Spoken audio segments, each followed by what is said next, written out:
கர்த்தருடைய பரிசுத்த நாமத்துக்கு கனமும் மகிமையும் உண்டாவதாக. இந்த வேத பாட வகுப்புக்கு வந்திருக்கிற யாவரையும் ஆண்டவராகிய இயேசு கிறிஸ்துவின் நாமத்தினாலே வாழ்த்துகிறேன். ஆன்லைன் மூலமாக இந்த வேத பாட வகுப்பை கவனிக்கிற உங்களையும் ஆண்டவர் ஆசீர்வதிப்பாராக. ஒரு தொடர் வேத பாட சத்தியங்களை நாம் தியானித்து கொண்டு வருகிறோம்.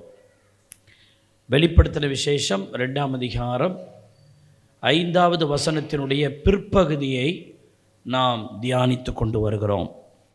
அந்த வசனத்தை நான் வாசிக்கிறேன். வெளிப்படுத்தல் 2:5 அதனுடைய பிற்பகுதி. இல்லாவிட்டால் நான் சீக்கிரமாய் உன்னிடத்தில் வந்து நீ மனம் திரும்பாத பட்சத்தில் உன் விளக்கு தண்டை அதனிடத்து நின்று நீக்கிவிடுவேன். இந்த விளக்கு என்கிற வார்த்தையை எடுத்துக்கொண்டு அநேக விதங்களில் ஆண்டவர் அந்த விளக்கை குறித்து நம்மோடு பேசுகிறார். விளக்கு ரெண்டுமல்ல, அது குத்து விளக்கு என்று இந்த அதிகாரங்களில் வருகிறதை பார்க்கிறோம். அந்த குத்து விளக்கு திருச்சபைக்கு அடையாளமாய் இருக்கிறது, அது தேவ பிள்ளைகளுக்கு அடையாளமாக இருக்கிறது. அதை இன்னொரு விதத்தில் பானால் ஆண்டவருக்கும் அதை அடையாளப்படுத்தி பேசலாம். இப்படி இந்த குத்து விளக்கினுடைய சத்தியத்தை நம்முடைய ஆவிக்குரிய வாழ்க்கையோடு நாம் ஒப்பிட்டு நாம் எப்படிப்பட்டவர்களாக இருக்கிறோம் என்பதை குறித்த ஒரு சத்தியங்களை நாம் கவனித்து கொண்டு வருகிறோம். கர்த்தருடைய பரிசுத்த நாமத்துக்கு மகிமை உண்டாகட்டும். குத்துவிளக்கு என்றால் அது எரிவதற்காக தான் வைக்கப்பட்டிருக்கிறது.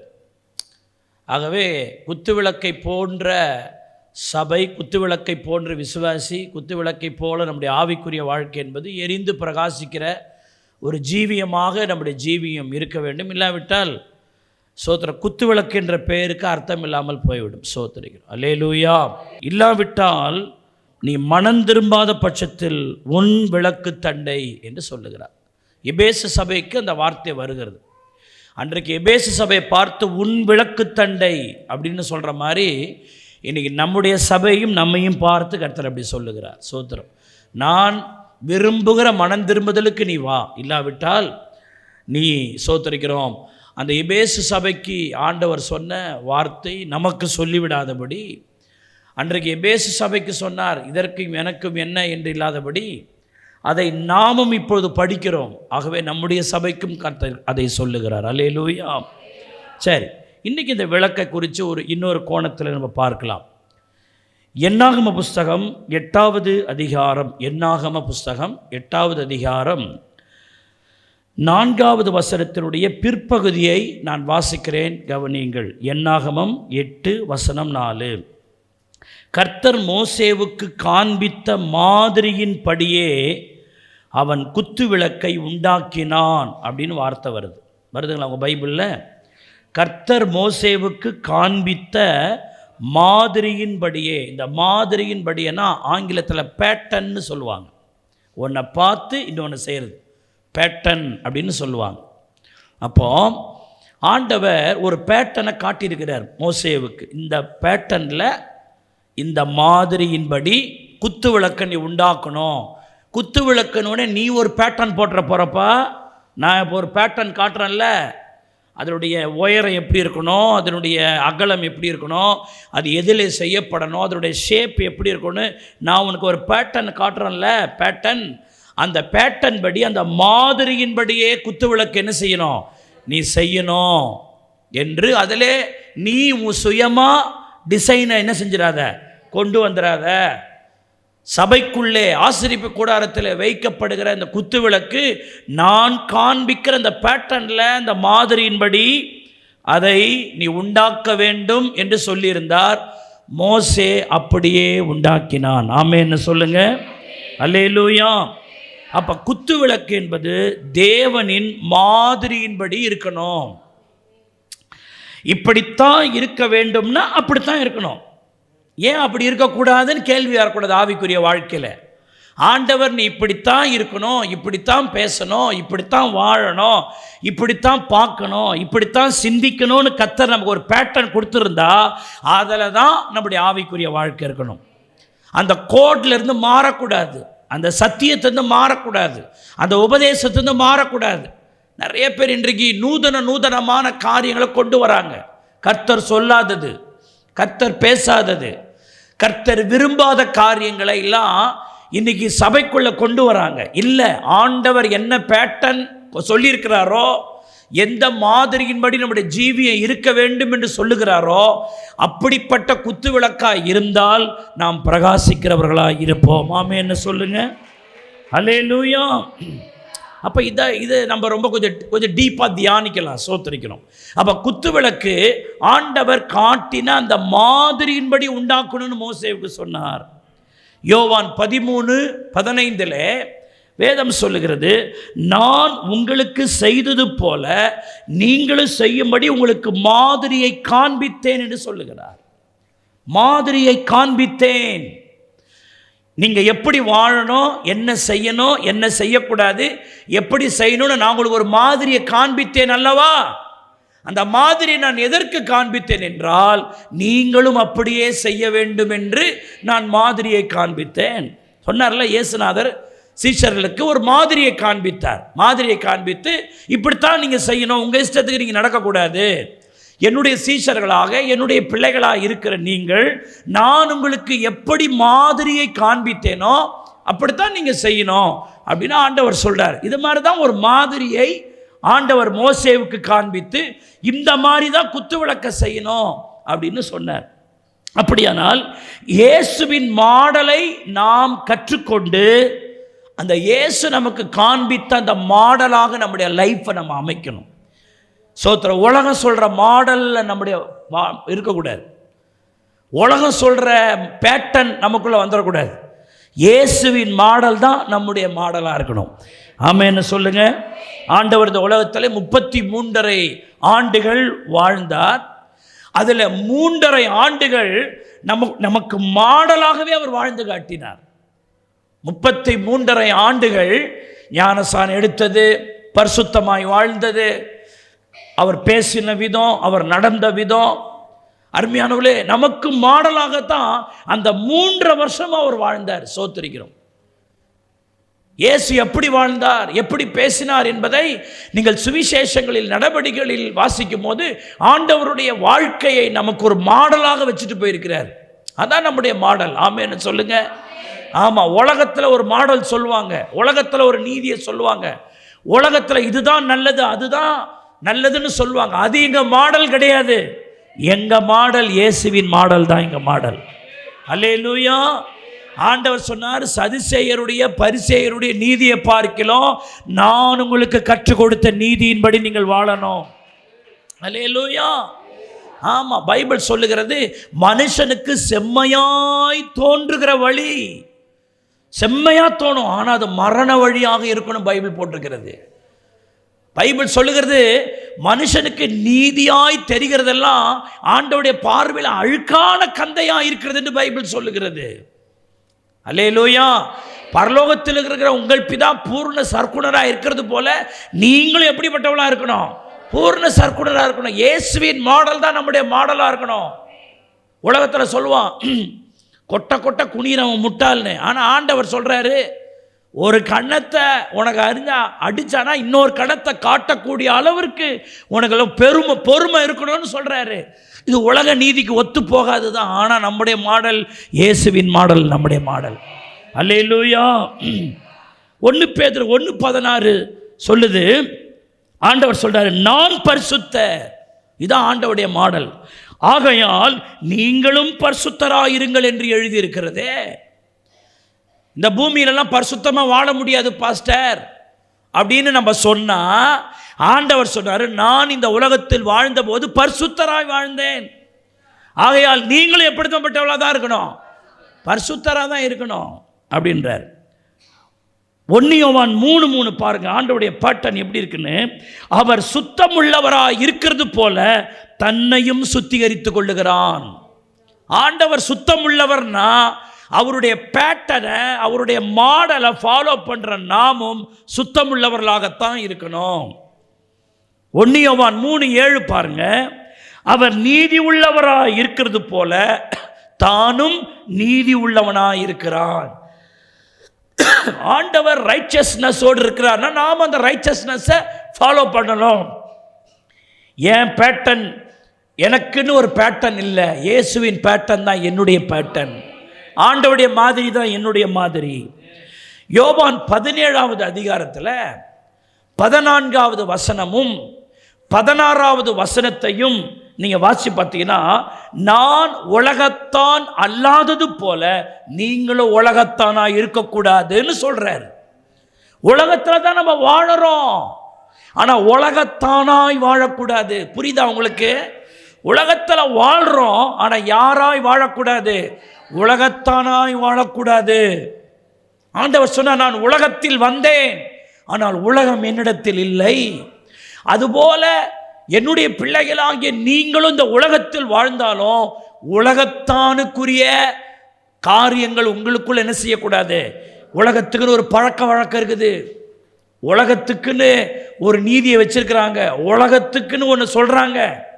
இந்த நாளில் தான் கல்யாணம் பண்ணணும், இந்த நாளில் தான் ஒரு காரியத்தை தொடங்கணும், இந்த நாளில் தான் இதை பண்ணணும். இப்போ கூட பாருங்கள், சில அரசியல்வாதிகளை பாருங்கள், அந்த நாமினேஷன் தன்னுடைய அந்த சோத்திர அதிகாரியிடத்தில் இந்த வேட்புமனு தாக்கல்னு சொல்கிறாங்க பாருங்கள். அதில் ஒருத்தர் சொல்கிறாரு, நான் நல்ல நேரம் பார்த்து அதுக்காக காத்திருந்து வேட்புமனு தாக்கல் செஞ்சேன்னு சொல்கிறான். அவன் அந்த உலகத்தில் அது மாதிரி சொல்கிறாங்க. ஆனால் எங்களுடைய பேட்டர்ன் அது அல்ல. சோத்திரிக்கிறோம், ஆண்டவர் எங்களுக்கு எல்லா நாளையும் நல்ல நாளை தான் கொடுத்துருக்கிறார். ஆகவே உலகத்தானை போல நாங்கள் இருக்க மாட்டோம். எங்களுடைய பேட்டர்ன் இயேசு எங்களுக்கு காண்பித்தது தான். அல்லேலூயா. ரோமர் 15:6 பாருங்க. ரோமர் 15:6 பவுல் சொல்றாரு, கிறிஸ்து இயேசுவினுடைய மாதிரியின் படியே நீங்கள் ஏக சிந்தை உள்ளவர்களாக இருக்கும்படி உங்களுக்கு அனுக்கிரகம் செய்வாராக. ஆண்டவருடைய பேட்டர்ன் என்ன? அவர் இப்படி ஒன்று பேசுறது, அப்படி ஒன்று பேசுறது, இப்படி ஒன்று சிந்திக்கிறது, அப்படி ஒன்று சிந்திக்கிறது இயேசுவின் பேட்டர்ன் கிடையாது. இயேசு கிறிஸ்துவின் மாதிரி என்னன்னா, ஏக சிந்தை உள்ளவர்களாக இருப்பது. ஒரே சிந்தை தான் எங்களுக்கு. அந்த சிந்தை இந்த சிந்தை இல்லை. நானே வழியும், நானே சத்தியமும், நானே ஜீவன் என்றார். எங்களுக்கு இயேசு கிறிஸ்து தான் மத்தியஸ்தர். அதுவும் இதுவும் ஒன்றும் கிடையாது, ஒரே சிந்தை எங்களுடைய சிந்தை. அல்லேலூயா. அந்த சிந்தை என்ன? இயேசு இயேசு இயேசு இயேசு, அவ்வளோதான். அல்லேலூயா. மேலே வானத்திலும் கீழே பூமியிலும் அவருடைய நாமமே அல்லாமல் வேறொரு நாமம் இல்லை. நாங்கள் ஜெபம் பண்ணாலும் அவரை பார்த்து தான், நாங்கள் பாட்டு பண்ணாலும் அவரை பார்த்து தான், நாங்கள் ஆராதித்தாலும் அவரை பார்த்து தான், எங்கள் நம்பிக்கையும் அவரை பார்த்து தான். அல்லேலூயா. எங்கள் எதிர்பார்ப்பு அவரை பார்த்து தான், எங்களுடைய அன்பு அவர் மேலே தான். எங்களுக்குன்னு வேற எதுவுமே இல்லை. ஏக சிந்தை. ஆளாளுக்கு சொல்றதெல்லாம் நாங்கள் செய்யறது இல்லை, ஏக சிந்தை. ஆமென்னு சொல்லுங்க. 1 பேதுரு 2:21 பாருங்க. 1 பேதுரு 2:21 பாருங்க. அதில் போட்டிருக்கு, நான் கொஞ்சம் ஸ்கிப் பண்ணி படிக்கிறேன் பாருங்க. கிறிஸ்துவும் நீங்கள் தம்முடைய அடிச்சுவடுகளை தொடர்ந்து வரும்படி உங்களுக்கு மாதிரியை பின் வைத்து போனார். அப்போ ஆண்டவராகிய இயேசு கிறிஸ்து 3.5 வருடம் இந்த உலகத்தில் ஊழியம் செய்தார்ல 3.5 ஆண்டுகள். அந்த 3.5 ஆண்டுகள் கிறிஸ்து என்ன செய்தார்னா, நாமும் அவரை தொடர்ந்து வரும்படி, அவரை போல வாழும்படி ஒரு மாதிரியை பின் வைத்து விட்டு போயிருக்கிறார். அந்த மாதிரி தான் பைபிளில் இருக்குது. ஆமென். நான் எப்படி வாழணும், நான் எப்படி ஜீவிக்கணும், நான் எப்படி பார்க்கணும், நான் எப்படி பேசணும், நான் எப்படி சிந்திக்கணும் என்று கர்த்தர் எனக்கு ஒரு பேட்டர்னை வச்சுட்டு போயிருக்கிறாரு. அதை ஃபாலோ பண்ணி நான் முன்னேறினத்தான் நான் பிரகாசிக்கிற குத்து விளக்கு. ஆமென்னு சொல்லுங்க.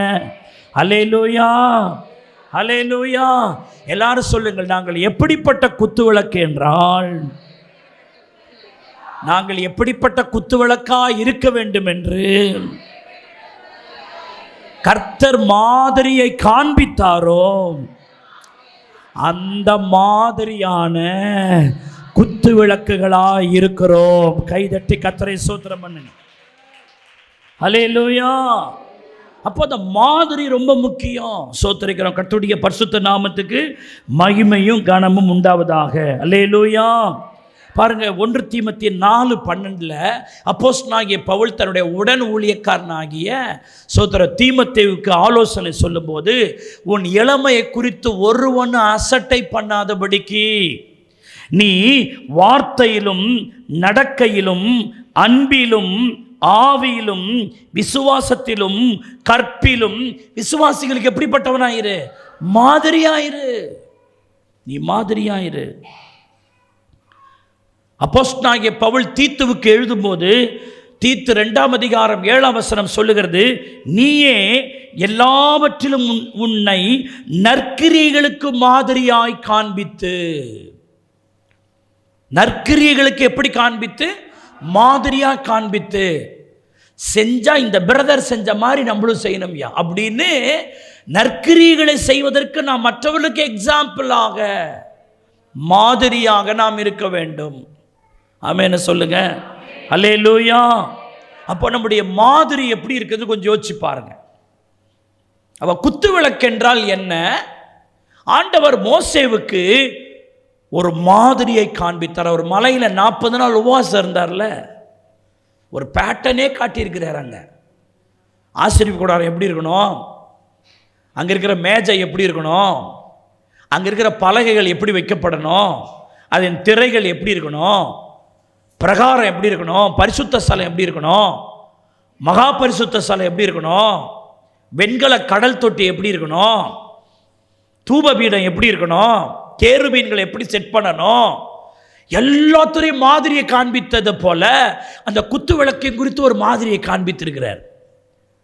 அந்த 40 நாள் ஜபத்தில் அந்த மாதிரி அப்படியே பைஹார்ட் பண்ணிட்டு, மனப்பாடம் பண்ணிட்டு, அவர் அந்த மலையை விட்டு கீழே இறங்கி அவர் என்ன மாதிரியை காண்பித்தாரோ அந்த மாதிரியின்படியே செய்கிறார். மறக்கலை. அந்த மாதிரி என்ன செய்யல? அவரு மறக்கலை. சில ஆட்களுக்கு ஞாயிற்றுக்கிழமை செய்தி கேட்டு வாசப்படி போய் கேட்டாலே, பாஸ்டர் நல்லா பேசினார், ஆனால் என்ன பேசினார் தான் தெரியலன்ட்டு நம்ம போயிடுவோம். எப்படி வாழறதும் எனக்கு கொஞ்சம் ஆச்சரியம்தான் இது. 40 நாள் அவர் போனார், நோட்டு புஸ்தகமாக எடுத்துன்னு போனார், எழுதினார், இருந்தார், மாதிரியை காட்டினார். பசுமரத்தானியை போல் அவருக்கு என்ன செஞ்சிருச்சுங்க? பதிஞ்சிச்சு. கீழே வந்து அந்த பேட்டர்னை அப்படியே அப்ளிகேட் பண்ணுறாரு, அப்படியே செயல்படுத்துகிறார். பாருங்க, அந்த கர்த்தர் காண்பித்த அந்த மாதிரியில் மனதை எப்படி பதித்து அதை அப்படியே செயல்படுத்துகிறார். பாருங்க, நம்மளும் பிரசங்கம் கேட்குறோம், பிரசங்கம் மனசில் இருந்தால் தானே அப்படியே வாழறது. கேட்ட பிரசங்கத்தையும் சபையில் மறந்துட்டு போகிறோம். அப்புறம் எப்படி நம்ம மாதிரியாக வாழ்கிறது? தேவனுடைய பிள்ளைகள். அதனால தான் தாவீது கூட சொல்லுகிறார், உம்முடைய வார்த்தையை என் இருதயத்தில் பதித்து பதித்து வைத்திருக்கிறேன். அது என்னங்க பதித்து பதித்து வைத்திருக்கிறேன்? எவ்வளவு அழுத்தம் கொடுக்கிறார் பாருங்க. எதை நான் மறக்கிறனோ இல்லையோ அவருடைய வசனத்தை என் இருதயத்தில் பதித்து பதித்து வைத்திருக்கிறேன். அப்பதான் அவருடைய மாதிரியா நம்ம வாழ முடியும். மோசே பாருங்க, மலையில் ஆண்டவர் ஒரு முறை தான் அந்த பேட்டனை காட்டினாருங்க. அவன் கீழே இறங்கி வந்து அந்த மாதிரி அப்படியே கரெக்டாக அந்த அந்த விளக்கை செய்யும் பொழுது அப்படியே மோசே கொஞ்சம் கண்ணை மூடி கொஞ்சம் தியானம் பண்ணியிருப்பார். டக்குன்னு அந்த மாதிரி வந்திருக்கும் போல. அப்படி அதில் கொஞ்சம் கூட மாற்றம் இல்லாமல் ஆவிக்குரிய வாழ்க்கையில் ஏதோ இப்படி வாழ்ந்தால் போதும், அப்படி வாழ்ந்தால் போதும் இல்லைங்க. 100க்கு 100 அவருடைய பேட்டர்ன் தான் நம்முடைய பேட்டர்னாக, அவருடைய மாடல் தான் நம்முடைய மாடலாக, அவருடைய எக்ஸாம்பிள் நம்முடைய எக்ஸாம்பிளாக, அவருடைய மாதிரியின்படி நம்முடைய ஜீவியம் இருக்க வேண்டும். ஆமென்னு சொல்லுங்க. அல்லேலூயா. இன்னைக்கு இதற்கு இன்னும் நான் இந்த செய்திக்கு இன்னும் வலு சேர்ப்பதற்காக கிதியோன் என்கிற ஒரு தேவ மனுஷனை உங்களுக்கு முன்னாடி கொண்டு வரேன். தோத்திரம். மாதிரியின்படியே குத்துவிளக்கை உண்டாக்கினான் என்ற அந்த மாதிரி என்கிற வார்த்தைக்கு இன்னும் உங்களை விளக்குவதற்காக, இந்த சத்தியத்தை இன்னும் நீங்கள் புரிந்து கொள்வதற்காக நியாயாதிபதிகளில் ஒருவராயிருந்த கிதியோனை உங்களுக்கு முன்பதாக நான் நிறுத்துகிறேன். நியாயாதிபதிகளின் புஸ்தகம் 7வது அதிகாரம் அதனுடைய 17வது வசனத்தை நான் வாசிக்கிறேன், கவனியுங்கள். நியாயாதிபதிகள் 7:17. நான் செய்வதை பார்த்து அப்படியே நீங்களும் செய்யுங்கள்.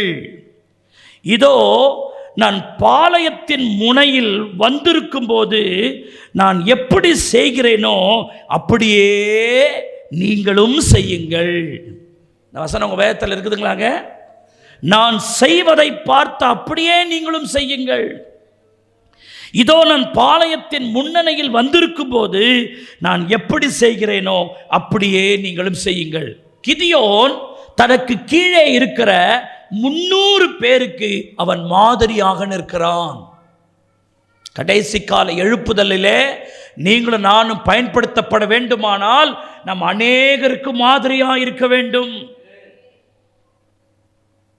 நிறைய இன்னைக்கு திருச்சபையில் பார்த்தீங்கன்னா மாதிரியாக நிறைய விசுவாசிகள் இல்லை. நிறைய பேரை பார்த்தா இடறி தான் கீழே விடுற நிலைமையில நிறைய பேருடைய ஆவிக்குரிய வாழ்க்கை இருக்குது. ஒரு ஊழியர் சொன்னார், நிற்கிறவனை பார் நீயும் நிற்பாய், விழுந்து போனவனை பார்க்காதே நீயும் விழுந்து போவாய். சபையில் பக்தி உள்ளவர்கள், ஜெபிக்கிறவர்கள், பரிசுத்தத்தில் நிலைத்து நிற்கிறவங்கள உன் மாதிரியா எடுத்துக்கோ.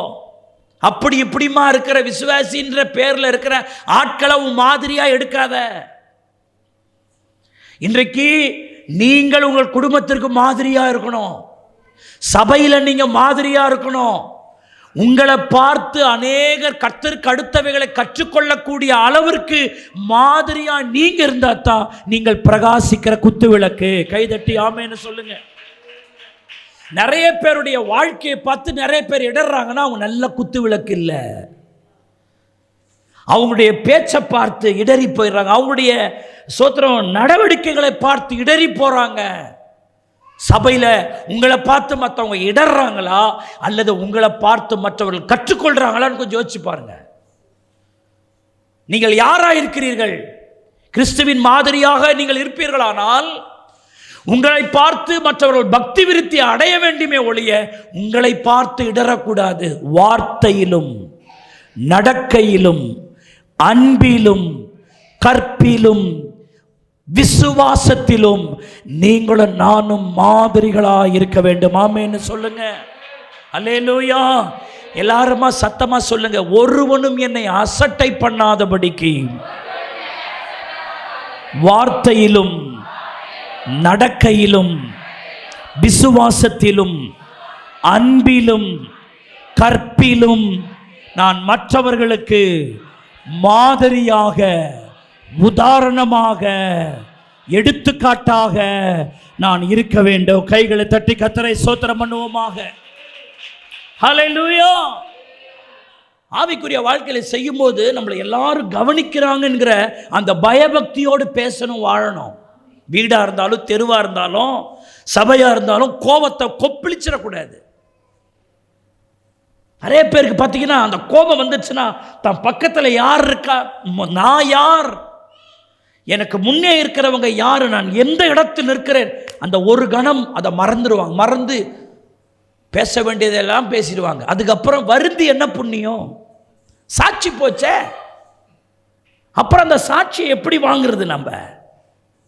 அதனால தான் பைபிள் சொல்லுகிறது, பேசுகிறதற்கு பொறுமையாயும் கேட்கிறதற்கு தீவிரமாயும் இருங்கள். தூக்கிட்டு அப்படியே போயிடக்கூடாது, சாட்சி போயிடும். ஆனா பிரசங்கம் பண்றது ஈஸி. அந்த நேரத்தில் அப்படி நடப்பது கடினம்தான். அப்படி இருந்து விட்டால் நீங்கள் தான் குத்துவிளக்கு. கைதட்டி கர்த்தரை ஸ்தோத்திரம் பண்ணுங்க. இங்க கிதியோன் ஒரு 300 பேருக்கு, தனக்கு கீழே இருக்கிற 300 பேருக்கு கிதியோன் ஒரு எக்ஸாம்பிளாக இருக்கிறான். 3 வார்த்தை சொல்றார். சோத்திரிக்கிறோம். NIV என்கிற நியூ சோத்திரிக்கிறோம், இன்டர்நேஷனல் வெர்ஷன் என்கிற ஆங்கில வேதாகமத்தில் இருந்து சோத்திரிக்கிறோம். நான் இதை விளக்க விரும்புகிறேன். இதில் சொல்றாரு, நான் செய்வதை பார்த்து. நம்பர் 1. ரெண்டாவது, அப்படியே நீங்களும் செய்யுங்கள். இது 2வது. 3வது, இதோ நான் பாளையத்தின் முன்னணியில் வந்திருக்கும் போது நான் எப்படி செய்கிறேனோ அப்படியே நீங்களும் செய்யுங்கள். இது 3வது. இந்த 3 குறிப்பு நம்முடைய ஆவிக்குரிய வாழ்க்கையில் நாமும் இப்படிப்பட்ட ஒரு கிதியோனை போல மற்றவர்களுக்கு முன்மாதிரியாக இருக்க வேண்டும். தேவனுடைய சபையிலே மெய்ப்பர்கள் முழு சபையை நடத்தி செல்லும் பொறுப்பிலே கர்த்தரால் நியமிக்கப்பட்டிருக்கிறாங்க. எனினும் மெய்ப்பனுக்கு துணையாய் நிற்கும்படி சபையில் இருக்கிற கர்த்தருடைய பிள்ளைகளுக்கும் அந்த மெய்ப்பனுடைய அந்த ஃபாலோவராக நீங்களும் தான் சபை கட்டி எழுப்பப்படும். இப்போ கிதியோன் இருக்கிறாரு, கிதியோன் சொல்கிறாரு, நான் செய்வதை பார்த்து தனக்கு கீழே இருக்கிற 300 பேரை பார்த்து சொல்கிறார். அப்போது ஒரு ஊழியக்காரனை கொண்டு கர்த்தர் சபை நடத்தும் போது அந்த ஊழியக்காரன் என்ன சொல்கிறானோ அதை நீங்கள் பார்த்து, அல்லேலூயா, அப்படியே நீங்கள் அதை செய்து அவர் என்ன சொல்கிறாரோ என்ன செய்கிறாரோ அப்படியே பார்த்து நீங்களும் செஞ்சாதான் சபையிலே ஒரு பெரிய எழுப்புதலை நான் பார்க்க முடியும். கைதட்டி கர்த்தரை ஸ்தோத்திரம் பண்ணுங்க. அல்லேலூயா. அப்போ சபையில் உள்ள தேவ பிள்ளைகளை வழிநடத்தி செல்ல சபையில் உள்ள வளர்ந்தவர்கள், சபையில் வளர்ந்தவங்க இருப்பாங்க, வளராதவங்க இருப்பாங்க. அப்போ ஆவிக்குரிய வாழ்க்கையில் வளர்ந்தவங்க வளராதவங்களுக்கு முன்பாக மாதிரியாக இருக்கணும். அல்லேலூயா. உங்களை பார்த்து அவங்க ஜெபிக்கணும், உங்களை பார்த்து அவங்க பரிசுத்தப்படணும், உங்களை பார்த்து அவங்க பொறுமையாக இருக்கணும், உங்களை பார்த்து அவர்கள் கர்த்தருடைய வழியிலே நடக்கும்படி சபையிலே வளர்ந்தவர்கள் புதிதாக இருக்கிறவர்களுக்கு மாதிரியாக இருக்க வேண்டும். ஆமென்னு சொல்லுங்க. எபிரேயர் 5:12 சொல்லுது, காலத்தை பார்த்தால் போதகராக இருக்க வேண்டிய நீங்கள் இன்னும் பாலை உண்ணத்தக்கவர்களாக இருக்கிறீர்களே. சபையில் அநேகருக்கு மாதிரியாக இருக்க வேண்டியவர்கள் அநேகருடைய இடர்களுக்கு காரணமாக இருக்கிறாங்க. சபையில் கவனிக்கணும். ரட்சிக்கப்பட்டு எத்தனை வருஷம் ஆச்சு? அபிஷேகம் பெற்று எத்தனை வருஷம் ஆச்சு? எத்தனை வருஷம் சத்தியத்தை கேட்டுட்டு இருக்கோம்? காலத்தை பார்த்தால் அநேகருக்கு போதிக்க வேண்டும், அநேகரை நடத்த வேண்டியது வேண்டிய அளவு வருஷமா நீ சபையில் இருக்கிற. ஆனால் இன்னமும் அநேகரை இடரலாகவே அநேகர் காணப்படுறாங்க. உங்கள் ஆவிக்குரிய வாழ்க்கை கொஞ்சம் எப்படி இருக்கணும் கொஞ்சம் யோசிச்சு பாருங்க. நான் மற்றவர்களுக்கு மாதிரியாக இருக்கிறேன்னா கொஞ்சம் யோசிக்கணும். சில நேரங்கள் இப்படி ஆவிக்குரிய வாழ்க்கையில் சோத்தரிக்கிறோம், எங்கே நிற்கிறோம், என்ன பண்ணுறோம், கொஞ்சம் நிதானித்து பார்த்து கோவத்தை அடக்க தெரியணுங்க. மனதை அடக்க தெரியாதவன் மதில் இடிந்த பட்டணம் போல இருக்கிறான். அப்படியே நீங்கள் கொட்டிட்டீங்கன்னா முடிஞ்சு போச்சு, எல்லாம் இடிஞ்சு விழுந்துடும். அடக்க தெரியணுங்க. ஆகவே என் வாய், என் கண்ணு, என் மூக்கு, நான் அப்படித்தான் இருப்பேன்னு சொன்னால் நீங்கள் கடைசி கால தேவ பிள்ளையாக எழுப்புதலின் தேவ பிள்ளையாக இருக்க முடியாது. குத்து விளக்கு எப்படி உண்டாக்கப்பட வேண்டும்? நான் உனக்கு காண்பித்த மாதிரியின்படியே அது உண்டாக்கப்பட வேண்டும். அல்லேலூயா, அல்லேலூயா. எல்லா சபையில் சத்தமாக சொல்லுங்க, நாங்கள் குத்து விளக்கு கர்த்தர் காண்பித்த மாதிரியின்படியான குத்து விளக்குகளாய் இருக்க வேண்டும். கைதட்டி கர்த்தரை ஸ்தோத்திரம் பண்ணு. கிதியோன் யார்? அவன் லேவி கோத்திரத்தை சேர்ந்தவன் அல்ல. கோத்திரத்தில் லேவி கோத்திரம் தான் கர்த்தருக்கு அடுத்த எல்லா காரியங்களும் முன்னின்று செய்கிறவர்கள். இந்த கிதியோன் மனாசே கோத்திரத்தை சேர்ந்தவன். கிதியோன் கூட சொல்லுகிறார், நான் மனாசே கோத்திரத்தை சேர்ந்தவன், என் குடும்பம் எளிது, நான் சிறியவன், நான் எதினால் ரட்சிப்பேன், நான் அற்பமான மனிதன். மனாசே கோத்திரம். ஆனால் இந்த மனாசே கோத்திரத்தை சேர்ந்தவனாயிருந்தாலும் ஒரு சேனையை வழிநடத்தி செல்லும் அளவிற்கு அவன் மற்றவர்களுக்கு மாதிரியாயிருந்தான். ஆமென்னு சொல்லுங்க. அல்லேலூயா. அவன் லேவி கோத்திரத்தை சேர்ந்தவன் அல்ல, மனாசே கோத்திரத்தை சேர்ந்தவன். ரொம்ப சாதாரண கோத்திரத்தை சேர்ந்தவன் தான். ஆனால் மற்றவர்களுக்கு மாதிரியாய் நிற்கிறான். யோசுவாவை பாருங்க, அவன் லேவி கோத்திரத்தை சேர்ந்தவன் அல்ல. யோசுவா, ஆரோன் லேவி கோத்திரத்தை சேர்ந்தவன், மோசே லேவி கோத்திரத்தை சேர்ந்தவர்கள். ஆரோனுக்கு அப்புறம் மோசேவுக்கு அப்புறம் அவருடைய கோத்திரங்களில் அவர்களுடைய சந்ததி வழியாய் வரக்கூடிய எவ்வளோ பேர் இருந்தும் அடுத்த போஸ்டுக்கு அவங்க வர முடியல. லேவி கோத்திரத்துக்கு சம்பந்தமில்லாத ஒரு எளிமையான ஏதோ ஒரு மூலையில் இருக்கிற ஒரு மனிதனாகிய யோசுவாவை கர்த்தர் அநேகருக்கு மாதிரியாய் கொண்டு வந்து நிறுத்துகிறார். அல்லேலூயா, அல்லேலூயா. பைபிள் சொல்லுகிறது, மோசேவுக்கு எப்படி கீழ்ப்படிந்து நடந்தார்களோ அப்படியே யோசுவாவுக்கு ஜனங்கள் என்ன செஞ்சாங்க? கீழ்ப்படிஞ்சு நடந்தாங்க. அவன் என்ன சொல்றானோ அதை செய்கிறாங்க. காரணம், அவன் மாதிரியாயிருந்தான். ஆமென். ஆகவே ரட்சிக்கப்பட்டு எத்தனை வருஷம் ஆச்சு? என்ன பின்பலம்? நான் ஊழியக்கார குடும்பத்திலிருந்து வந்தானா வரல, அதெல்லாம் இல்லைங்க. ஆண்டவுடைய சீனியாரிட்டிலாம் கிடையாது. சோத்திரம், அல்லேலூயா.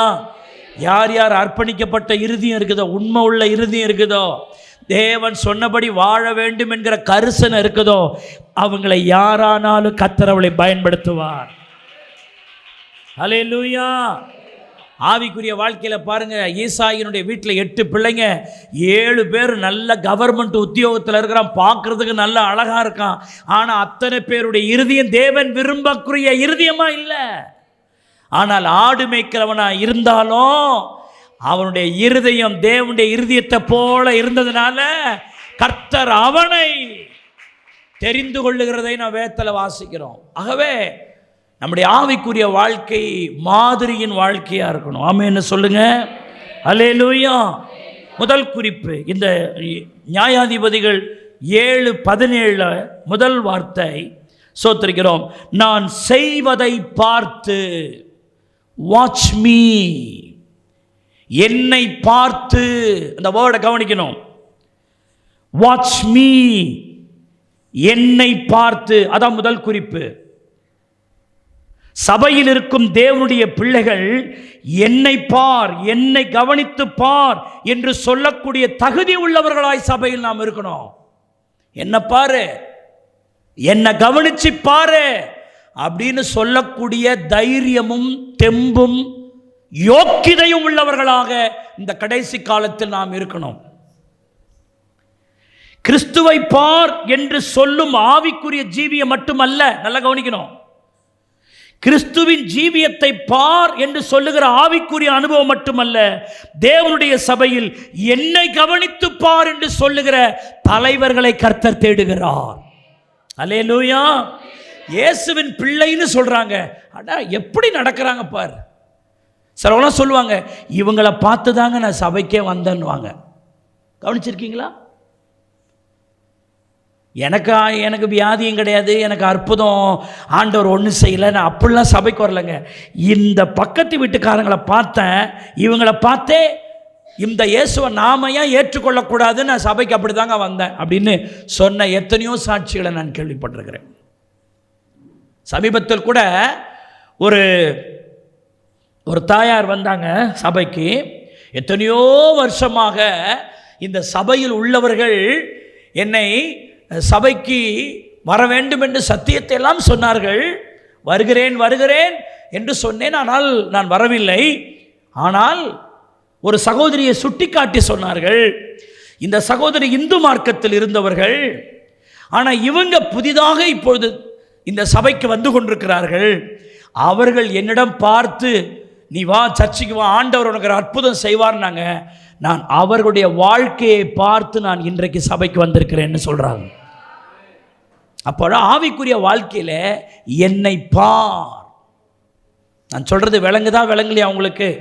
என்னை பார், என்னை கவனித்து பார் என்று சொல்லக்கூடிய தரம் நம்முடைய தரமா இருக்கான்னு கொஞ்சம் பாருங்க. அப்படி சொல்ல முடியுமான்னு கொஞ்சம் வச்சு பாருங்க. கெத்செமனே தோட்டத்தில் இயேசு ஜெபிக்கிறார். அதில் ஒரு வார்த்தையை சொல்றாரு. மத்தேயு 26:41 சீஷர்களை பார்த்து விழித்திருந்து ஜெபம் பண்ணுங்கள் அப்படின்னு சொல்றார். அது இங்கிலீஷ் பைபிளில் எப்படி போட்டிருக்கனா, வாட்ச் அண்ட் ப்ரே. தமிழ் பைபிளில் விழித்திருந்து என்ன பண்ணுங்கள், ஜெபம் பண்ணுங்கள். ஆங்கிலத்தில் ஆங்கில வேதம் வைத்திருந்தால் பாருங்கள், வாட்ச் அண்ட் ப்ரே, என்னை பார்த்து நீயும் ஜெபம் பண்ணு. கெத்செமனே தோட்டத்திலே ஆண்டவர் வியாகுலப்பட்டு, கெத்செமனே என்று சொன்னாலே அருமையான தேவனுடைய பிள்ளைகளே சோத்திரம், அது பிழியப்படும் இடம்னு அர்த்தம். அந்த கெத்செமனே தோட்டத்தில் தன் இருதயத்தை பிழிந்து ஜெபிக்கிறார் ஆண்டவர். சர்வலோகத்துக்காக ஜெபிக்கிறார், கண்ணீரோடு கூட ஜெபிக்கிறார். பலத்த சத்தத்தோடு கூட ஜெபிக்கிறார். கெத்செமனே தோட்டத்தில் முழங்காலில் நின்று அவர் ஜெபிக்கிற காட்சியை பாருங்க. எக்ஸாம்பிளா அவர் முட்டி போட்டு ஜெபம் பண்றார். அவர் ஜெபம் பண்ணி கொண்டே தான் சீஷலுக்கு சொல்லுகிறார், விழித்திருந்து என்ன பண்ணுங்கள், ஜெபம், watch and pray. Watch and pray அப்படின்னு சொல்றாரே, என்னை கவனித்து பார்த்து ஜெபம் பண்ணு என்று சொல்லுகிறாரே, என்னை கவனித்து பார்த்து ஜெபம் பண்ணு என்று சொல்லுகிற அந்த இயேசுவை பார்த்தால் என்ன காட்சி தெரிகிறது? முழங்காலில் நின்று வியர்வை சிந்த சிந்த வியாகுலத்தோடு, ஊக்கத்தோடு, பாரத்தோடு, பலத்த சத்தத்தோடு, கண்ணீரோடு கூட அவர் ஜெபிக்கிறார். என்ன பார்த்து நீ என்ன பண்ணு, ஜெபம் பண்ணு. இயேசு வெறுமனே தன் சீஷரை பார்த்து ஜெபம் பண்ணு என்று சொல்லிவிட்டு அவர் வேலை பார்த்து கொண்டிருக்கவில்லை. அவரும் ஜெபிக்கிறார். அவர் சொல்லுகிறார், நான் எப்படி ஜெபிக்கிறேனோ அதை பார்த்து நீ ஜெபம் பண்ணு. ஆனால் சீஷர்கள் ஜெபம் பண்ணவில்லை என்பதுதான் வருத்தப்படக்கூடிய விஷயம். அருமையான தேவனுடைய பிள்ளைகளே, அப்படியானால் இந்த கடைசி காலத்தில் சாதாரணமாய் ஜெபிக்கிற ஒரு எக்ஸாம்பிளாக நம்ம இல்லாமல், தேசத்துக்காக பாரப்பட்டு கதறி ஜெபிக்கிற அந்த மாதிரி உள்ளவங்க தான் பிரகாசிக்கிற குத்து விளக்குகளாக இருப்பார்கள். ஆமென்னு சொல்லுங்க. அப்ப கெத்செமனே என்பதற்கு எண்ணெய் செக்கு, எண்ணெய் செக்குன்னு அதுக்கு ஒரு அர்த்தம் இருக்குது. எண்ணெய் அந்த செக்கில் ஒரு மலாட்ட பயிரை போட்டு பிழிகிற மாதிரி இயேசு தம்முடைய சரீரத்தை பிழிந்து ஒப்பு கொடுத்து ஜெபிக்கிறார். ஆண்டவர் சொல்றாரு, சோதனைக்கு உட்படாதபடி விழித்திருந்து என்ன பண்ணுங்க. நான் போன குட் ஃப்ரைடே கூட நான் சொன்னேன், அவர் கெத்செமனே தோட்டத்தில் அப்படி ஜெபம் பண்றாரு, அதை பார்த்து கூட மனசாட்சியே இல்லாமல் அதுலேயும் தூங்குறான்னா இப்படி பாருங்க. ஏதோ ஒரு ஆண்டவர் சோத்திரம் சோத்திரன்னு சாதாரணமாக ஜெபம் பண்ணிக்கிட்டு இருந்தா இவங்களாம் சோத்திரம் அப்படின்ட்டு தூங்கினா பரவாயில்ல. அவரு சத்தத்தோடு ஜெபம் பண்ணுறார். ஒருவர் சத்தம் போட்டு ஜெபிக்கிறார், எப்படி எனக்கு தூக்கம் வரும்? அழுது ஜெபிக்கிறார், வியாகுலப்பட்டு ஜெபிக்கிறார், திகிலடைந்து ஜெபிக்கிறார், ஊக்கத்தோடு ஜெபிக்கிறார். அவருடைய உடம்பெல்லாம் கசிந்து ரத்தம்லாம் வெளியில வருது. பயங்கரமான ஒரு நிலையில ஜெபிக்கிறார். அதை பார்த்து நீ ஜெபிக்க கூடாதா? பாதி ஜெபம் கூட வரக்கூடாதா? சில நேரம் சிலர் அழுவுறதை பார்த்தாலே நம்ம கண்ணு கலங்கதான் கலங்கலையா? அப்போ எம்மாம் பெரியவன் கொடூரவன்களாக இருக்கிற பாருங்க. இந்த மாதிரி ஆளுங்களை வச்சு நீ எப்படிங்க சபையை நடத்துறது? சபையில் இருக்குது பாரு, விசுவாசியா இல்லை விஷ ஊசியானே தெரில. என்ன சொல்லு, அது செய்யறத தான் செய்யும். நாங்கள் கத்தி நாங்கள் பரலோகம் போக வேண்டியது தான். அது முன்னொரு ஊழியக்காரர் வந்தால் அது சீக்கிரமாக அனுப்பி விட்றோம் தோத்திரம். எங்கள் தகப்பனாரை குறித்து ரொம்ப பெருமையாக சொல்லுவாங்க. ஞாயிற்றுக்கிழமை ஆராதனைக்கு வரலாம், உடனே வந்து பார்த்துருவார். 5 மணிக்கே வந்து விசாரிச்சிருவார். விசாரித்தா 35 வயசில் போயிட்டார் தோத்திரம். ஆனால் அவர் நடத்தினவன், அவர் மூலமாக செஞ்சவன் யாரும் சில நேரம் அந்த அதுக்கு பாத்திரமாக நடக்கலை. என் பேட்டனே மாறி போச்சு. வசனம் சொல்லுவேன், பிரசாமனை நீ பிடிச்சின்னு வாழ்ப்போ. ஏசுனார் அப்படி ஜபிக்கிறாருங்க, கொஞ்சம் கூட மனசாட்சியே இல்லைங்க அவங்களுக்கு. நீங்களும் சபையில் அப்படித்தான் நிறைய பேர் இருக்காங்க. ஆண்டவர் சொல்ல, வாட்ச் அண்ட் ப்ரே. என்னை பார்த்து என்ன பண்ணுங்க, ஜெபம் பண்ணுங்க. நான் சொல்கிறேன், உங்களை பார்த்து மற்றவர்கள் ஜெபிக்கக்கூடிய அளவிற்கு நீங்கள் மாதிரியாக இருக்க வேண்டும். ஆமென்னு சொல்லுங்க. அல்லேலூயா. 2வது பாயிண்ட்டு, அதே நியாயாதிபதிகள் 7:17, அப்படியே நீங்களும் செய்யுங்கள். நான் செய்கிறதை என்னன்னு என்ன பாருங்க. செகண்ட் பாயிண்ட், அப்படியே செய்யுங்கள். ஃபாலோ மீ, என்னை பின்பற்றுங்கள். இது NIV ஆங்கில வேதாகமத்தின் அடிப்படையில் இந்த வார்த்தையெல்லாம் நான் சொல்றேன். ஃபாலோ மீ, என்னை பின்பற்றுங்கள். எல்லாரும் அந்த வார்த்தை சொல்லுங்க, அப்படியே நீங்களும் செய்யுங்கள். சொல்லுங்க, ஃபாலோ மீ, என்னை பின்பற்றுங்கள். ஹல்லேலூயா, ஹல்லேலூயா. அப்ப சபையில் உள்ளவர்கள் மற்றவர்களை பார்த்து என்னை பின்பற்றுங்கள் என்று சொல்லக்கூடிய மாதிரி உள்ளவர்களாக நம்ம இருக்கணும். பிரதர், என்னை பாருங்க, என்னை ஃபாலோ பண்ணுங்க அப்படின்னு நாம் ஆவிக்குரிய வாழ்க்கைக்காக சொல்லக்கூடிய அளவுக்கு நம்ம மாதிரியாக இருக்கணும். அப்போஸ்தலனாகிய பவுல் 1 கொரிந்தியர் 11வது அதிகாரம் 1ஆம் வசனத்தில் சொல்கிறாரு. எனக்கு ரொம்ப பிடிச்ச ஒரு வசனம். 1 கொரிந்தியர் 11:1 கொரிந்து சபையை பார்த்து சொல்கிறார், நான் கிறிஸ்துவை பின்பற்றுகிறது போல நீங்கள் என்னை பின்பற்றுகிறவர்களாயிருங்கள். நீங்கள் கிறிஸ்துவை பின்பற்றுங்கள் அப்படின்னு பவுல் சொல்லல. Please listen the word. நான் கிறிஸ்துவை பின்பற்றுகிறது போல நீங்கள் என்னை பின்பற்றுங்கள். என்னை பின்பற்றினால் நீங்கள் அந்த கிறிஸ்துவை போய் அடையலாம். அல்லேலூயா. இப்படி சொல்றதுக்கு நமக்கு துணிச்சல் இருக்குதா? பிரதர், என்ன ஃபாலோ பண்ணுங்க பிரதர், நீங்களும் பரலோகம் வந்துடலாம் சொல்ல முடியுமா? அந்த மாதிரி நம்மிடத்தில் இருக்கிறதா? ஆண்டவரை பின்பற்றுங்கள் அப்படின்னு சொல்றது ஈஸி. ஆனால் பவுல் சொல்லுகிறார், நான் கிறிஸ்துவை ஃபாலோ பண்ணுகிறது போல நீங்க என்ன பண்ணுங்க, ஃபாலோ பண்ணுங்க. அப்படியானால் மாதிரியா இருக்கிறான் பவுல். அல்லேலூயா. இன்னும் தெசலோனிக்கிய சபைக்கு அவர் சொல்றார், பவுல் சொல்றாரு, 2 தெசலோனிக்கியர் 3ஆம் அதிகாரம் 9ஆம் வசனத்தை பாருங்க. அதுல நீங்கள் எங்களை பின்பற்றும்படி, கவனிங்க, நீங்கள் எங்களை பின்பற்றும்படி நாங்கள் உங்களுக்கு மாதிரியா இருக்க வேண்டும் என்றே அப்படி செய்தோம். மாதிரியா இருக்க அப்படி செய்கிறோம். நீங்கள் சோத்திரிக்கிறோம், எங்களை பின்பற்றும்படி நாங்கள் உங்களுக்கு மாதிரியா இருக்க வேண்டும் என்று அப்படி செய்தோம். சில நேரங்களில் சிலதை சகிக்க வேண்டியதாக இருக்குது. சில இடத்துல நம்ம கோபப்பட வேண்டியது இடத்துல கோபப்படாமல் அடக்கணும். எதுக்கு தெரியுமா? நாங்கள் மாதிரியா இருக்க வேண்டும் என்பதற்காக. கைகளை தட்டி கர்த்தரை ஸ்தோத்திரம் பண்ணுங்க. அவன் பார்த்தா என்ன டென்ஷன் ஆக்குற மாதிரி பேசுகிறான். அவன் சொல்றதுல எந்த நியாயமும் இல்லை. ஆனால் நான் அங்கே கோபப்படாமல் அங்கேயும் நான் அடக்குவதற்கு காரணம் நாங்கள் மற்றவர்களுக்கு மாதிரியா இருக்க வேண்டும் என்பதற்காக. ஆமென். நான் பேசிட்ட மாதிரி அங்கே இருக்க முடியாது. சில நேரம் சபையில் அப்படித்தான்.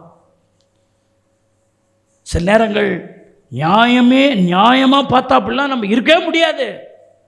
ஆனால் அந்த இடத்துல அவசரப்பட்டு சோத்திரம் அவன் இப்படி செய்கிறான்ட்டு நாம் அப்படி செஞ்சிட்டா அங்கே நாம் மற்றவர்களுக்கு மாதிரியாய் நாம் என்ன செய்ய முடியாது, இருக்க முடியாது. பவுல் சொல்கிறாரு, நீங்கள் எங்களை பின்பற்றும்படி. என்னடா அது, அப்போஸ்தலனாகிய பவுலை இப்படி பேசிவிட்டாரு, என்னடா அப்போஸ்தலனாகிய பவுலை இப்படி சொல்லிட்டாரு அப்படின்னு நான் சொல்லி அது நிமித்தம் நீங்கள் இடராதபடிக்கு நீங்கள் எங்களை பின்பற்றும்படி நாங்கள் உங்களுக்கு மாதிரியாக இருக்க வேண்டும் என்பதனால் அப்படி செய்தோம். சில நேரங்களில் ஆவிக்குரிய வாழ்க்கையை செய்கிற நாம மற்றவங்களுக்கு மாதிரிக்காக சிலதை நாம் செய்யாமல் இருக்க வேண்டும். அல்லேலூயா, அல்லேலூயா. ஆவிக்குரிய வாழ்க்கை ரொம்ப ஜாக்கிரதையாக இருக்கணும். யார் பார்த்தா எனக்கு கவலை கிடையாது, எவன் பார்த்தாலும் என்னை ஒன்றும் அசக்க முடியாதெல்லாம் நீ பேசுகிற, நீ விசுவாசியே கிடையாது. நீ பயப்படணும். சபையாருக்கு முன்னாடி பயப்படணும். தெருவில் பார்க்கும்போது ஐயோ நான் இயேசுவின் பிள்ளை, நான் ஒரு தப்பு பண்ணால் இயேசுவின் பெயர் ரிப்பேர் ஆகிடும். என்னடா அது, அப்போது நான் இப்படி இருக்கேன்னு பார்த்தா எப்படி அவன் சபைக்குள்ளே வருவான்? ஒரு காலத்தில் வரணுன்னு கூட அவன் எப்படி வருவான்? நான் மாதிரியாக இருந்தால் தானே நான் சொல்கிற வார்த்தையை அவன் கேட்பான் அப்படின்னு சொல்லி சில இடங்களில் எங்கே அமைதியாக இருக்கணுமோ என்ன செய்யணும், அங்கே அமைதியாக இருந்து தேவ சித்தத்தை நிறைவேற்றுவதாக இருக்க வேண்டும். ஆமே, என்ன சொல்லுங்க. அல்லேலூயா. அப்போ ஃபாலோ பண்ணுங்க, எங்களை பார்த்து ஃபாலோ பண்ணுங்க. இன்னொன்று கடைசியாக ஒன்று சொல்லி நான் உங்களுக்கு ஒரு விஷயத்தை இந்த குறிப்பில் நான் சொல்கிறேன் பாருங்க, என்ன ஃபாலோ பண்ணுங்க. மத்தேயு 23:4 சுமப்பதற்கரிய பாரமான சுமைகளை கட்டி மனுஷருடைய தோள்களின் மேலே சுமத்துகிறார்கள். அல்ல தமிழ் வார்த்தை புரிதா பாருங்க. சுமப்பதற்கு அரிய, சுமக்க முடியாதன்னு அர்த்தம். அதுக்கு சுமக்க முடியாத பாரமான சுமைகளை கட்டி மனுஷனுடைய தோள் மேல் என்ன செய்கிறாங்க? சுமத்துறாங்க. தாங்களோ ஒரு விரலினாலும் அவைகளை தொடமாட்டார்கள். இன்னொருத்தவன் தோளில் கிலோ கிலோவாக வச்சு போன்றது.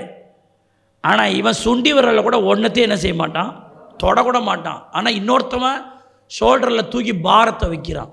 இது யாருக்கு ஆண்டவர் சொன்னார்னா, இயேசு கிறிஸ்து ஊழியம் செய்த நாட்களில் சபை தலைவர்கள், சதுசேயர், பரிசேயர்கள், வேதபாரர்கள் மற்றவர்களுக்கு முன்மாதிரியாக இருக்கவில்லை என்பதற்காக இதை சொல்கிறார். இவங்க போதிக்கிறாங்க, ஆனால் போதிக்கிறதின்படி இவர்கள் வாழ்வது இல்லை. இன்னொருத்தவன் தோல்ல தூக்கி கிலோ கணக்காக வைக்க பார்க்குறான். அப்போ நீ தானே சுமக்கணும் அந்த மாதிரி. ஆனால் இவனும் விரலினால் கூட அவர்கள் என்ன செய்ய மாட்டான், தொடமாட்டான். சபையில் இருக்கிற ஒரு தேவ பிள்ளை மற்றவர்களுக்கு ஒரு கட்டளையை கொடுக்கிறார் என்றால் அந்த உபதேசத்தை முதலாவது நம்முடைய வாழ்க்கையில் அதை நிறைவேற்றணும். போதனையின்படி சாதிக்காத ஒருவனை ஜனங்கள் சீக்கிரமாய் அடையாளம் கண்டுகொள்வாங்க. இது ஒரு ஊழியர் சொல்றார். நீ எதை சொல்றியோ அதன்படி நீ ஜீவிக்காம இன்னொருத்தவளை சொல்லிக்கிட்டு இருந்தானா ஒரு நாள் உன் குட்டு வெளிப்பட்டுரும். உன்னை யாரும் மதிக்கவே மாட்டாங்க. ஆமென்னு சொல்லுங்க. ஹல்லேலூயா. லூக்கா 9:23 பாருங்க. லூக்கா 9:23. ஒருவன் என்னை பின்பற்றி வர விரும்பினால் அவன் தன்னைத்தான் வெறுத்து தன் சிலுவையை அனுதினமும் எடுத்துக்கொண்டு என்னை பின்பற்ற கடவன். ஃபாலோ மீ என்கிற குறிப்புக்கு நான் பேசுகிறேன். ஒருவன் என்னை பின்பற்ற வர விரும்பினால் அவன் தன்னைத்தான் வெறுத்து தன் சிலுவையை அனுதினம் எடுத்துக்கொண்டு என்னை பின்பற்றணும். அப்படியானால் இயேசுவை பின்பற்றுவது என்பது சிலுவை சுமப்பதாகும். சும்மாலாம் இல்லை. இயேசுவை ஃபாலோ பண்ணுறது எதற்கு ஒப்பனையானது? சிலுவையை சுமப்பதற்கு ஒப்பனையானது. எல்லாம் சொல்லுங்க. இயேசுவை பின்பற்றுவது என்பது சிலுவையை சுமக்கும் அனுபவம். அல்லேலூயா. நல்லா கொஞ்சம் கவனிக்கணும். இந்த லூக்கா 9:23 சொல்றார்ல, ஒருவன் என்னை பின்பற்ற வர விரும்பினால் அவன் தன்னைத்தானே வெறுத்து என்னத்தை சுமக்கணும். இந்த சத்தியத்தை சொல்லும் போது இயேசு சிலுவை பாடுகள்லாம் பட்டாரா? சொல்லுங்க. இன்னும் அந்த பாடுகளுக்குள்ள போல. ஏன்னா லூக்கா 9 சிலுவையை பற்றி பேசுகிறாரு. ஒருவன் என்னெல்லாம் ஃபாலோ பண்ணிட்டு வரணும், சிலுவை சுமந்துட்டு தான் வரணும் அப்படின்னு சொல்லிட்டாரு. ஆனால் சொன்ன இயேசு சிலுவையை சுமந்தார். கைதட்டி கர்த்தரை ஸ்தோத்திரம் பண்ணுங்க. அல்லேலூயா. அப்போ ஆண்டவர் தன்னை பின்பற்றுகிற ஒரு கூட்டத்தை பார்த்துட்டு சிலுவை என்னை பின்பற்றி வரணும், நீ சிலுவையை சுமந்துக்கிட்டு தான் வரணும்னு சொல்லிட்டு இயேசு கைவீசிக்கு முன்னாடி நடந்து போல. இயேசுவை பின்பற்றுகிற ஒரு கூட்டத்தை பார்த்து என்னை பின்பற்றி வர வேண்டுமென்றால் சிலுவையை சுமந்து வர வேண்டும் என்று சொல்லி இயேசுவும் சிலுவையை சுமந்து கொண்டு முன்னே போகிறார். ஹல்லேலூயா. அப்போ ஆண்டவர் நமக்கு எக்ஸாம்பிளா முன்னாடி போறாரு. அவரும் சிலுவையை சுமக்கிறார். அவரை சுமந்து அவரை பின்பற்றி வருகிற என்னையும் என்ன செய்ய சொல்கிறார்? நான் ஸ்கூல் படிக்கும் போது திருஞான சம்பந்தர்னு ஒரு தமிழ் வாத்தியார் ஒருத்தர் இருந்தார். தமிழ் புக்கை கையிலே எடுக்க மாட்டார். மடை திறந்த வெள்ளம் போல. அது நாலடியாராக இருந்தாலும் அது திருக்குறளாக இருந்தாலும் சோத்திரம், அது எந்த புராணமாக இருந்தாலும் அப்படியே சொல்வார். அவருடைய பீரியட் ரொம்ப இன்ட்ரெஸ்டாக இருக்கும். ஆனால் பட்டையும் கொட்டையும் கட்டின்னு வருவார். அவர் ஒரு சாமியார் மாதிரி இருப்பார். அவர் வீட்டில் பார்த்தீங்கன்னா புத்து இருக்கும், குறி சொல்லுவார். இதே தெருவிலேயே இந்த விக்கிரக சிலையை எடுத்துக்கிட்டு நடனமாடி கொண்டு போவார். ஆனால் ஸ்கூல்லையும் வந்து கிளாஸ் எடுப்பார். ரோட்டில் ஆடிக்கின்னு போகிறோமே அதை பற்றி அவருக்கு எந்த கூச்சமோ வெக்கமோ. நமக்கு தான் ரொம்ப வெக்கமாக ஒரு ஜெபிக்க சொன்னால், சுவிசேஷம் சொல்ல சொன்னால் வெக்கமாக இருக்குதுங்க அப்படின்வான். இந்து மனுஷன்தான். ரோட்டில் இதே ரோட்டில் எத்தனை முறை பார்த்துருக்குறேன். என்னடா நம்ம தமிழ் சார் இப்படி ஆடின்னு போகிறாருன்னு. அதை பற்றி ஸ்கூலுக்கு வரும்போது வெள்ளை வெட்டி வெள்ளை சட்டையை போட்டு அப்படியே ஆச்சாரியமாக அப்படி வருவார்.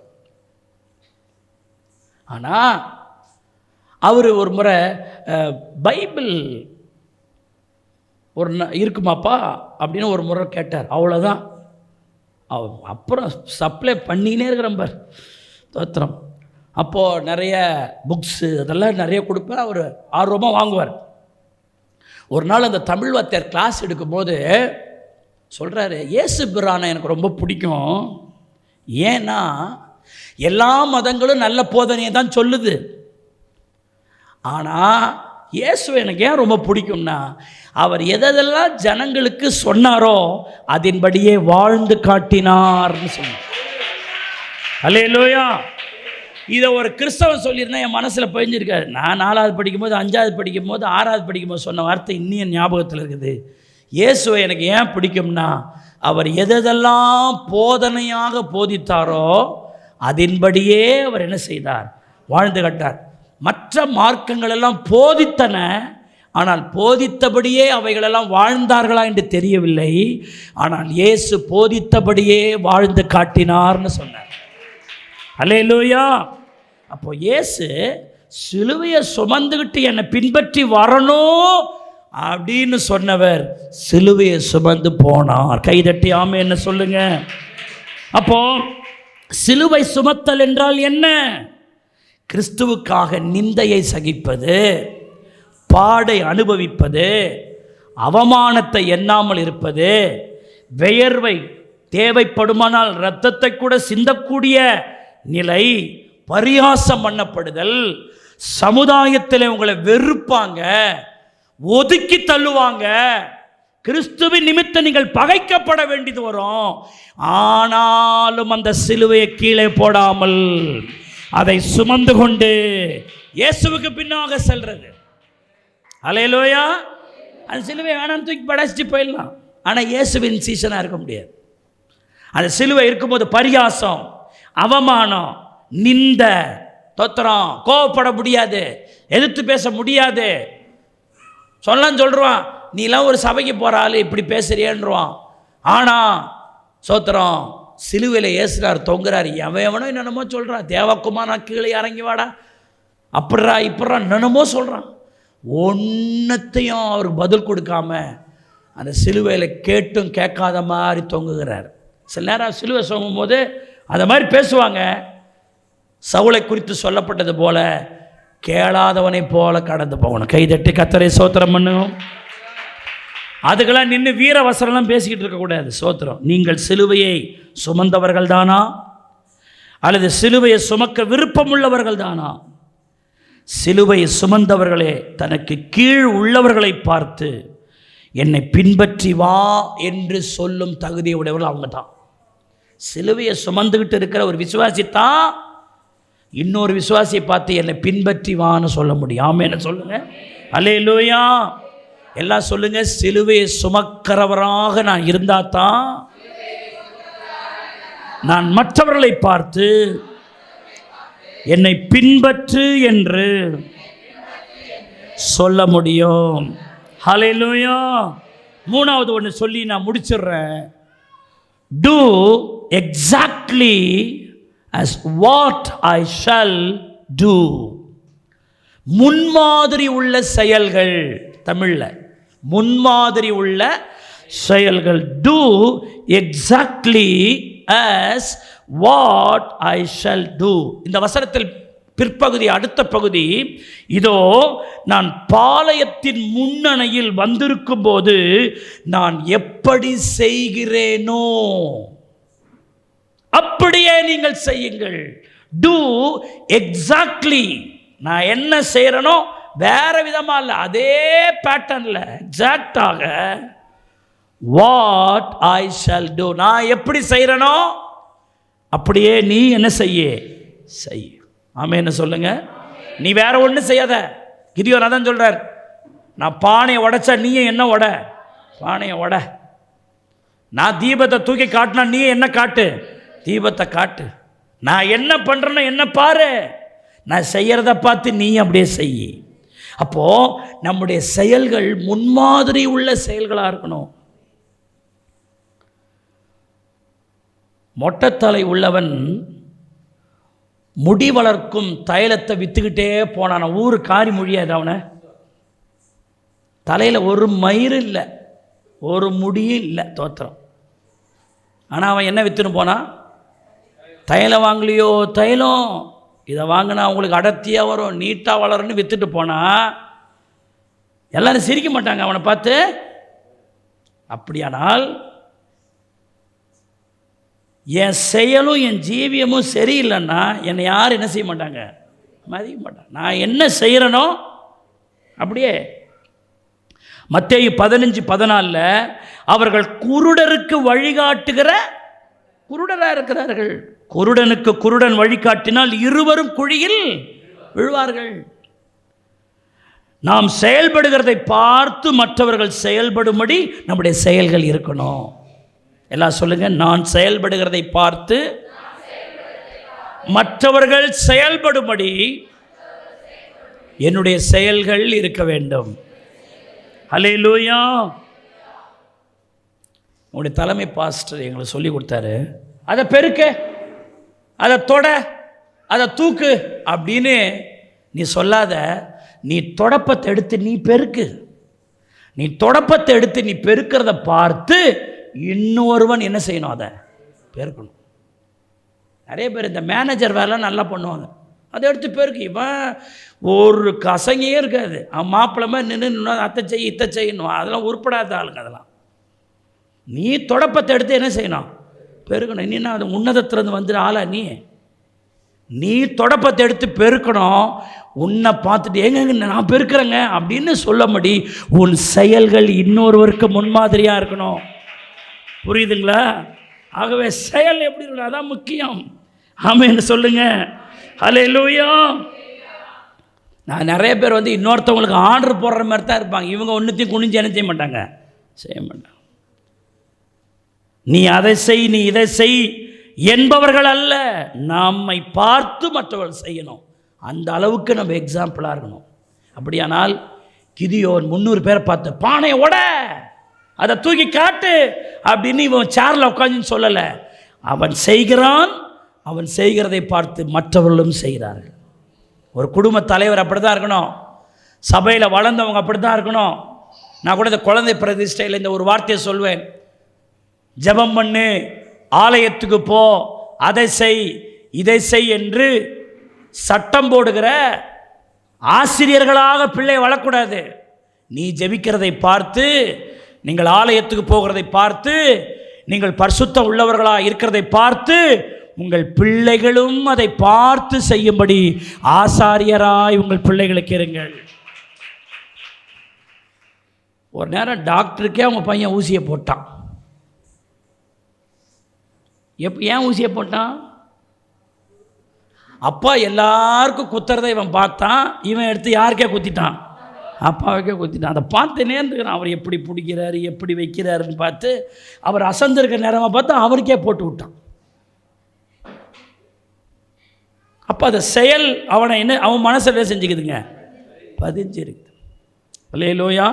நேற்றுக்கு என் பையன் நின்றுக்கிட்டு ஒரு இதுமாரி ஒரு ஃபுல் ஃபீட்டு மாரி ஏதோ ஒரு சேரை பிடிச்சின்னு நான் என்னென்ன சொல்கிறேனோ அதையே சொல்லின்னு, நீ இப்படி சொல்லுவப்பா, நீ இந்த மாதிரி சொல்லுவப்பா, இந்த நேரத்தில் இப்படி சொல்லுவப்பா, யாருக்குன்னா ஜெபிக்க தொடங்கின போது இயேசுவின் ரத்தம் ஜெய், என்னடா ஏன்டா சொல்ல, நீ தான் அப்படி பண்ணுவ அப்படின்னு என்ன நேற்று சொல்லிக்கிட்டு இருந்தான். அப்போ நாம் என்ன பேசுகிறோமோ அதை என்ன செய்கிறாங்க ஜனங்கள்? அல்லேலூயா. அதனால தான் ஆண்டவர் சொன்னார் யோவான் 13:15, நான் உங்களுக்கு செய்தது போல, பேசினது போல அல்ல, என்ன செய்தது போல? செய்தது போல நீங்களும் செய்யும்படி மாதிரியை காண்பித்தேன். செயல், அதான் முன்மாதிரியான செயல். இயேசு சீஷருடைய கால்களை ஒருத்த கழுவிங்க, தாழ்மைப்படுங்க அப்படின்னு சொல்ல அவர் கழுவினார். ஒவ்வொருத்தருடைய காலாக என்ன செய்தார்? கழுவி. நீங்களும் இப்படி ஒருவருடைய கால்களை ஒருவர் என்ன செய்யணும்? கழுவணும்னு நம்முடைய செயல்கள் மூலமாய் முன்மாதிரியாய் நமக்கு முன்னாக இருக்கிறார். அப்போ இயேசுவே இப்போ இயேசுனார ஒருத்தவங்க காலை ஒருத்தவங்க கழுவுனா கழுவி இருக்க மாட்டாளா? இல்லை, நான் உங்களை பார்த்து கேட்குறேங்க, பல சீஷரை பார்த்து, பா நீ அவன் காலை கழுவு, நீ அவன் காலை கழுவுனா கழுவி இருப்பானா? கழுவி இருக்க மாட்டாங்களா? ஆனால் இயேசு அப்படி செய்யலை. அதான் நீங்கள் அவரை ஃபாலோ பண்ணணும். ஆனாம்பட்ட நமக்கு குருவாக இருக்கிறவரே அவர் செயல்கள் மூலம் இன்னொருவருக்கு மாதிரியை காண்பித்தது போல நாமும் நம்முடைய செயல்களால் மற்றவர்களுக்கு மாதிரியாக இருக்க வேண்டும். ஆமென்னு சொல்லுங்க. அல்லேலூயா. அப்போ குத்துவிளக்கு என்றால் என்னங்க? குத்துவிளக்கு என்பது கர்த்தர் மோசேவுக்கு காண்பித்த மாதிரியின்படியே அவன் குத்துவிளக்கை உண்டாக்கினான். அப்படியானால் குத்துவிளக்கை போன்ற விசுவாசியாக நாம் இருக்க வேண்டுமானால் நம்மை மற்றவர்கள் என்னை பாருங்க என்று சொல்லக்கூடிய ஒன்று. ரெண்டாவது சோத்திரம், என்னை பின்பற்றுங்கள் என்று சொல்லக்கூடிய ஒன்று. இன்னொன்று, நான் எப்படி செயல்படுகிறேனோ அப்படியே நீங்களும் செயல்படுங்கள் என்று சொல்லுகிற மாதிரி நம்முடைய மாதிரியாக இருக்கோமானால் நாமும் பிரகாசிக்கிற குத்து விளக்குகளாய் இருப்போம். ஆமென்னு சொல்லுங்க. அல்லேலூயா. எல்லாரும் சொல்லுங்கள். குத்து விளக்கு என்பது அவருடைய மனதில் தோன்றினபடி செய்யப்படக்கூடாது, கர்த்தர் காண்பித்த மாதிரியின்படியே குத்துவிளக்கு செய்யப்பட வேண்டும். என்னுடைய ஆவிக்குரிய வாழ்க்கை எனக்கு இஷ்டமானபடி இருக்கக்கூடாது. கர்த்தர் எப்படி இருக்க வேண்டும் என்று சொல்லி இருக்கிறாரோ அப்படியே நான் இருந்தால் நான் பிரகாசிக்கிற குத்துவிளக்காய் இருப்பேன். கைகளை தட்டி கர்த்தரை ஸ்தோத்திரம் பண்ணுங்க. ஹல்லேலூயா.